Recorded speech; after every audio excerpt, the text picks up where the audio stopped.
Le modèle modifié en version 2, donc on retrouve les mêmes choses qu'avant, les deux supports pour les tubes, la petite emprise pour clipper le réflecteur, le petit truc au bout pour qu'on le voit pas, et puis surtout la grosse modif c'est ça, c'est j'ai rajouté deux pattes avec des petits trous, je sais pas si on va les voir ici, qui sont censés laisser passer le fil. Ça permettra de suspendre la contre-sculpture en la décalant vers la droite, en l'occurrence, pour avoir un éclairage qui soit un petit peu en biais, qui devrait plutôt viser le centre. Alors je viens de terminer d'imprimer la version 2 de la partie du haut, hein, donc avec les petites modifs qu'on a là. C'est encore une pièce de test, donc j'ai imprimé en 0,2, donc on va avoir du crantage forcément, et j'ai choisi d'imprimer cette partie-là à plat, donc les supports de la contre-sculpture, ils sont en porte-à-faux, donc ils ont eu droit à du support.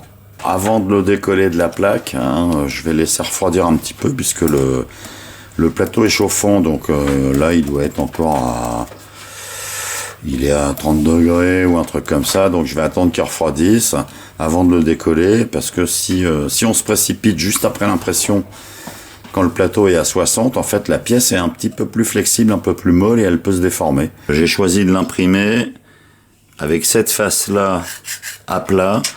Alors pourquoi? Parce que cette face-là, c'est celle qui se voit le plus, hein, ce qui fait que mes petits pontets, qui sont légèrement angulés, en fait, eux, ils sont imprimés avec des supports. Donc avant de nettoyer tout ça et éventuellement de m'en servir, on va vérifier que c'est bon. Donc faut que je vérifie deux choses, que les tubes carbone rentrent correctement dans les logements et viennent en butée, et que je peux mettre le diffuseur qui s'accroche comme il faut. Pour le diffuseur, c'est bon, je l'ai clippé. Alors il y a peut-être quelques endroits où il y aura un tout petit peu de jeu ici ou là, mais peu importe, mais en tout cas il tient, il s'emboîte bien, ça rentre.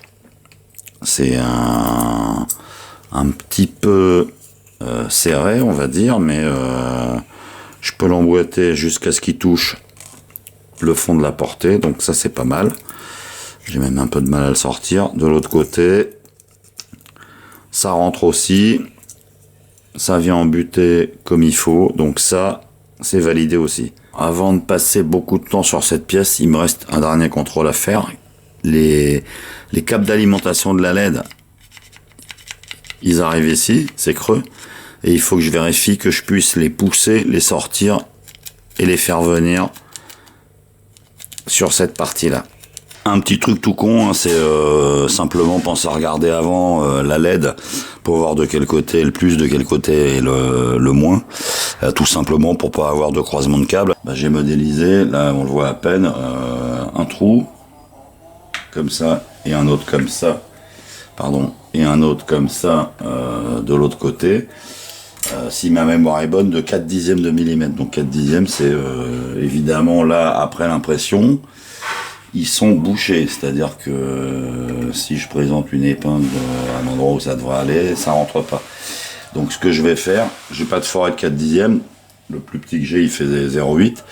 Je vais utiliser une épingle de couturière que je vais tout simplement chauffer avec un briquet, et je vais venir percer le plus droit possible à l'endroit du trou et traverser.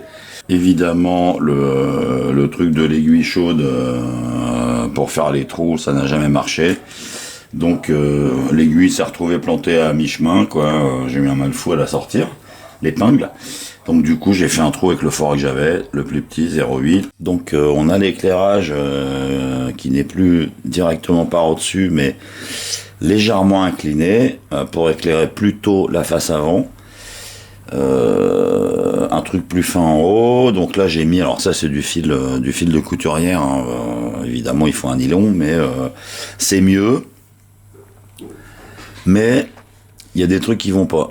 Ici, l'espace entre les tubes et la contre-sculpture, ça va absolument pas, hein. On regarde ça, on voit que les tubes, quoi. Donc il faut décaler tout ça d'au moins 5 cm. Alors au bout, c'est a priori pas un souci, parce que celle-ci, les motifs Le dernier motif à éclairer, il est là. Donc si je décale de 5 cm les points d'accroche qui sont en haut, en gardant la même longueur d'éclairage, ça devrait aller. Maintenant, il faudrait peut-être encore la reculer encore un peu plus pour que on soit vraiment sur un éclairage plutôt en façade. Version 3 du support du dessus, donc c'est ce qu'on a vu, hein, j'ai élargi le truc, je trouve que c'est plus joli, j'ai éloigné ça, j'ai avancé, et a priori, je pense que c'est mieux. Maintenant, alors là, mon support, il est en biais, il est mal serré, il est pas vertical, hein, donc je pense que je vais reculer encore un tout petit peu la contre-sculpture pour que l'éclairage soit encore plus par devant. Donc on va dire 1 cm de plus. Le haut, pareil, si ce n'est qu'il a pris 8 mm ou 10 mm de plus en largeur pour décaler les trous. Le socle bas, même principe. La réglette LED inclinée, les petits supports pour pouvoir mettre les tubes. On a, alors je vais le décaler, un trou ici pour pouvoir fixer la petite prise en fait pour l'alimentation électrique en 12 volts, et le dessous est creux pour descendre les câbles tout simplement, quoi, pour pouvoir passer les câbles, faire les soudures, les replier et puis poser l'ensemble. C'est à la fois mieux et moins bien, c'est-à-dire que côté éclairage ça va, on va dire. Le truc, alors j'en ai parlé à Jean Pierrot, hein, le créateur de la contre-sculpture, et on est tombé d'accord pour dire que c'était probablement pas ce type de présentation qu'il fallait, parce que là du coup, alors le support il a beau être noir, on le voit quand même beaucoup, hein, on voit beaucoup la potence, les tubes carbone.